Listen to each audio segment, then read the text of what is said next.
All right, let's just dive right into this explainer. We're going to completely decode Ms. Dabit's math course syllabus and turn it into your ultimate strategy guide for a totally winning semester. We're looking at the core policies that will absolutely define your success in this class, and we're laying the whole shebang out, decked out in true HBCU purple and gold pride. So if you are ready to absolutely ace this class, you're in the exact right place. Let's go. Here's our quick roadmap for today. We're going to cover Welcome to Math Class, Navigating Due Dates, Unlimited Attempts versus Single Shots, The Danger of Zeros, and finally, Earning Your Bonus Points. Okay, Section 1, Welcome to Math Class. So our introduction actually comes straight from Mrs. Dabit's living room. While chilling with her dog, Leo, who is adorable, by the way, she establishes this wonderfully inviting atmosphere before she, lays down the law of the classroom. It's just a really great reminder that while the math itself might get a bit tricky, your instructor is highly approachable, totally human, and clearly a massive dog person. Moving right along to Section 2, Navigating Due Dates. Now, there is some massive flexibility built into this schedule. Whenever an assignment is posted, you'll see it's always due that following Sunday at midnight. Now, if Monday morning rolls around and you haven't submitted it, boom, an instant 0 goes right into the gradebook for that missing work. But here is the critical twist. You actually have until the very end of the semester to submit it for a grade. It's a fantastic built-in safety net.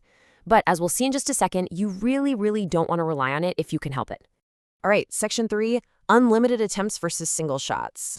You're going to notice a pretty huge contrast in her grading policies here. On one hand, you've got your homework and discussion posts. And honestly, you have the ultimate safety net here because you're allowed unlimited attempts to practice your homework, literally endlessly, just to improve your average. You can even add additions to your discussion post to snag some extra points. But on the flip side, exams. Listen closely. For exams, you have got to be fully locked in because you only get one single shot. There are absolutely no redos for exams. None. Which pretty much tells you exactly where your intense preparation energy needs to go, right? Section 4, the danger of zeros. Let's talk about why you need to make them up ASAP. Okay, so accepting a 0 doesn't just casually drop your class average or ding your GPA. It actually triggers a full-blown institutional alarm. No joke. Once a 0 hits your record on that Monday morning, notifications instantly start going out to everyone tracking your grades. That means your coaches get notified, the retention office gets an alert. It can literally even escalate all the way up to the provost. So yeah, sure, you can technically make up a 0 eventually, but you absolutely must make it up as soon as humanly possible to stop those failing grade notifications from causing a massive stir all across campus. And finally, Section 5, Earning Your Bonus Points, the Finals Week Reward. First things first, we need to understand the timing of these points. There are absolutely no bonus points given out during the regular semester, like 0.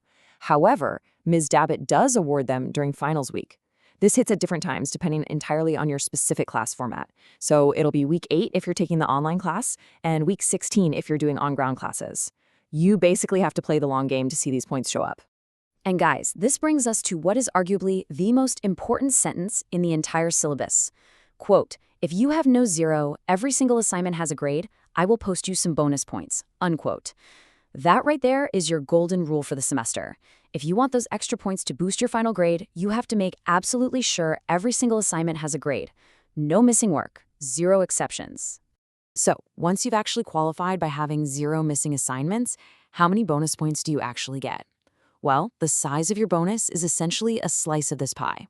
It's calculated by 4 main criteria: your attendance, your participation in class, your overall progress leading up to the final exam, and your general grades throughout the semester. It's basically a holistic look at your daily effort. The more engaged you are across the board, the bigger that bonus slice becomes. Just remember, you're never alone in figuring all this out or navigating these policies. If you have any questions at all about an assignment, a confusing due date, or your grades, Ms. Dabit heavily encourages you to reach out. You can call, email, or even text her directly on the Remind app. Honestly, being proactive with your communication is just another really fantastic way to show that participation effort we were just talking about. So, as you step into this purple and gold semester, I want to leave you with this final, really crucial strategic choice. Are you going to rely on that somewhat dangerous end-of-semester safety net, or will you eliminate all your 0s early to secure your ultimate bonus reward? The board is officially set, the rules are perfectly clear. How will you play the game? Get out there and ace this class.